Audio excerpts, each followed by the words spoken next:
Yra vienas raumuo, kuris gyvena nuolatiniam disbalanse, prisideda prie kaklo skausmų, žandikaulio problemų, dažnai yra užmirštas ir diktuoja žmogaus kvėpavimą ir netgi jo laikyseną.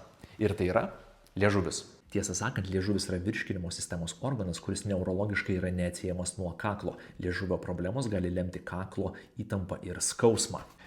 Tačiau liežuvis negyvena vienas, jisai daro įtaką giluminiams organams, diafragmai, raumenynui ir fascijoms iki pat pėdų ir pirštų galų.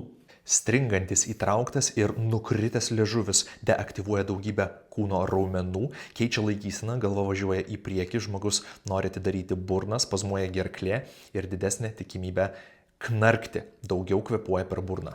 Sulankstykite servetėlę, pačiupkite liežuvį, švelniai ištempkite be skausmo, laikykite 10-20 sekundžių, kartokite nuo 3 iki 5 kartų.